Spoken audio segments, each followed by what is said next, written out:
Olá, eu sou a Milena e gostaria de agradecer a oportunidade de apresentar o meu trabalho, que tem como título o Estudo das propriedades estruturais e energéticas de nanoligas formadas por séries zircônia via cálculos de dinâmica molecular, que eu venho realizando em colaboração com o pós-doc Tuanã e sob orientação do professor Juarez. A aplicação de nanopartículas em catálise envolve vários tipos de materiais nanoestruturados, como colocado na figura à esquerda, sendo que o tipo de material que eu estudo se encaixa no grupo de óxidos de metais de transição. Esses materiais são envolvidos nas reações de conversão dos gases de estufa, cuja concentração atmosférica vem aumentando, intensificando as mudanças climáticas, e por isso é urgente formas de diminuir a emissão desses gases, mas também convertê-los em produtos de valor agregado, como metanol. O emprego de nanoligas em catálise apresenta as vantagens de que se pode melhorar ou até mesmo induzir propriedades a partir da adição de um segundo metal na estrutura, combinando propriedades eletrônicas desses metais e propiciando efeitos sinérgicos. Além disso, se pode alcançar performance e eficiência melhores em relação a bucos análogos e atividade e seletividade jamais vistas combinando catálise homogênea e heterogênea. Eu estudo óxidos de série zircônia porque é uma mistura binária que envolve esses óxidos é melhor do que a série pura quanto à catálise, a atividade catalítica.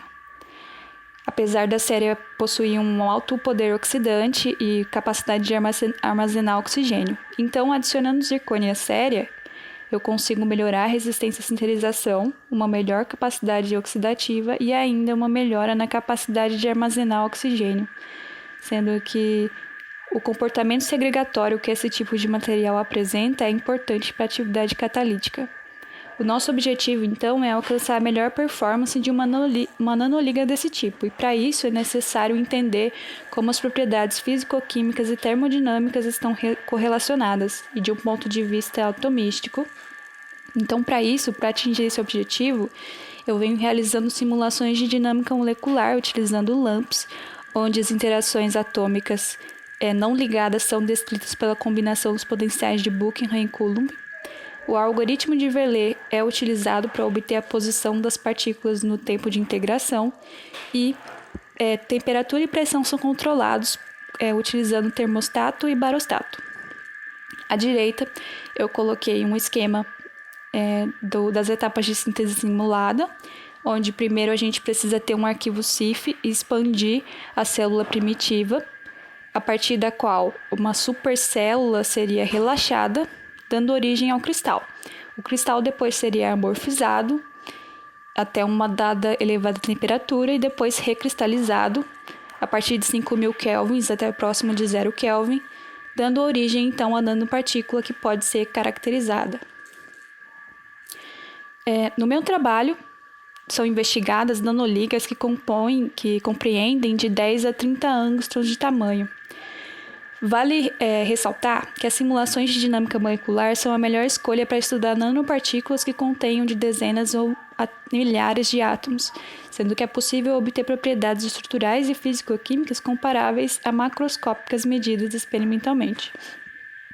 À direita, eu coloquei acima as estruturas finais para cada etapa da simulação e abaixo as informações envolvidas nas simulações, sendo que o campo de força parametrizado de Grimes ele envolve os potenciais já mencionados e o modelo de carga total é empregado, sendo que o oxigênio tem carga -2 e os cátions metálicos carga mais 4. Antes de prosseguir com a produção das nanopartículas propriamente ditas, foi feito testes de amorfização para determinar o raio de corte, para prosseguir com a etapa de amorfização e annealing das nanopartículas a serem produzidas.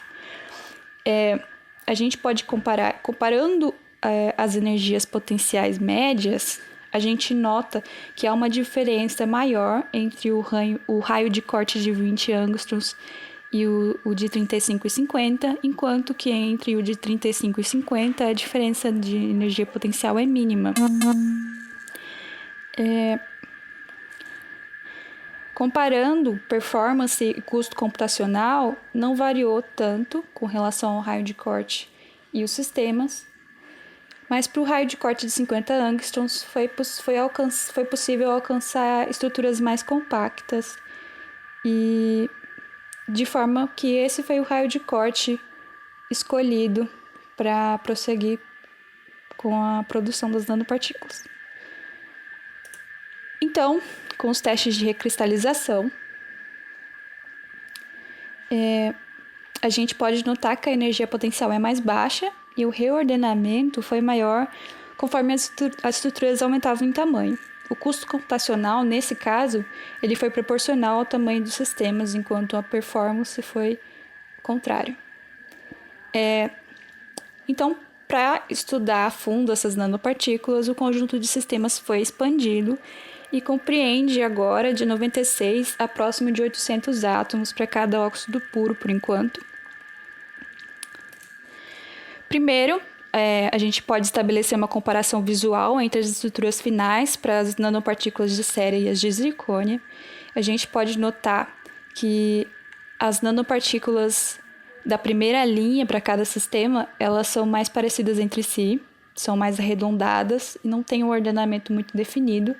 E o ordenamento, ele mais definido com o surgimento dos planos 111, a gente pode notar a partir de céria 72, no caso da céria, e da zircônia a partir de zircônia 108, mas mais definido a partir da zircônia 140, sendo que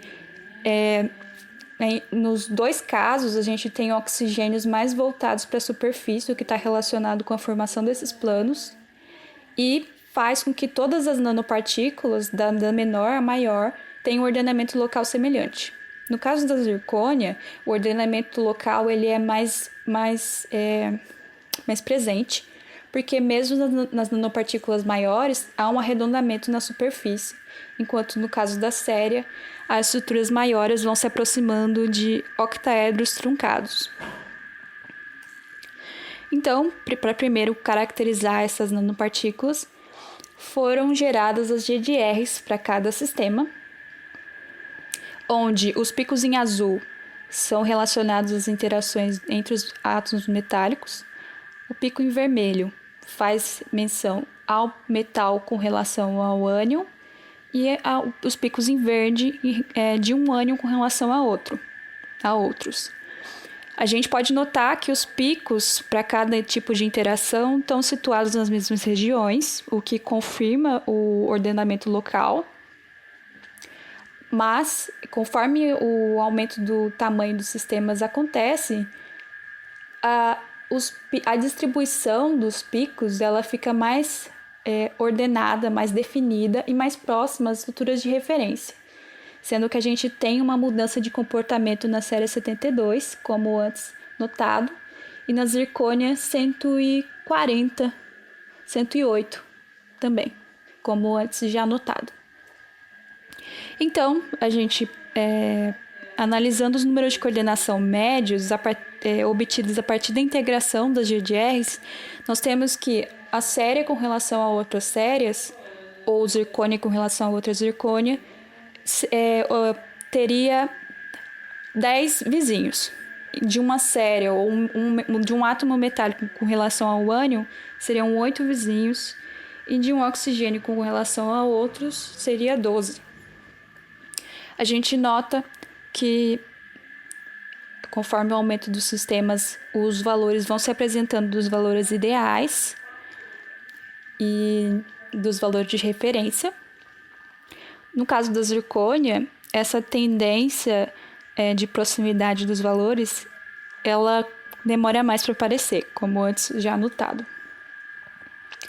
Quanto aos ângulos, a gente pode perceber aqui que há 3 ângulos muito bem definidos, que aparecem com mais definição para as estruturas maiores, que apresentam um comportamento mais próximo das estruturas de referência, e também o que está de acordo com as estruturas mais definidas apontadas lá no início, na primeira análise visual realizada.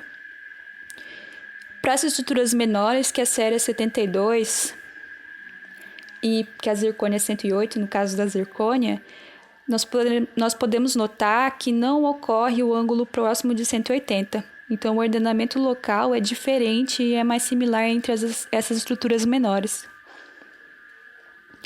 Para finalizar, para completar a caracterização, foi feita a análise da estrutura cristalina utilizando o ovito, onde as esferas em verde indicam que os átomos têm estrutura cristalina do tipo fluorita. Nós podemos perceber aqui com uma maior... os planos 1 mencionados, eles aqui são evidenciados. E as estruturas menores que a série 72 e que a zircônia 108, que são as estruturas com comportamento intermediário, elas são amorfas ou não têm o ordenamento cristalino definido, o que corrobora os nossos resultados anteriores.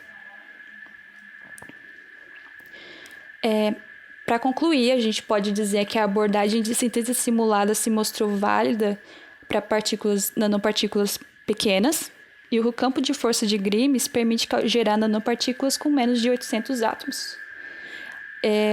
Como falado durante toda a discussão, nós podemos dizer que as nanopartículas têm um ordenamento local semelhante e que a estrutura mais definida, com número de coordenação médio e distribuição de ângulos mais próxima da fluorita, para a série ocorre a partir do sistema série 72, enquanto no caso da zircônia, a partir da zircônia 108, sendo esses os números mágicos para estequiométricos.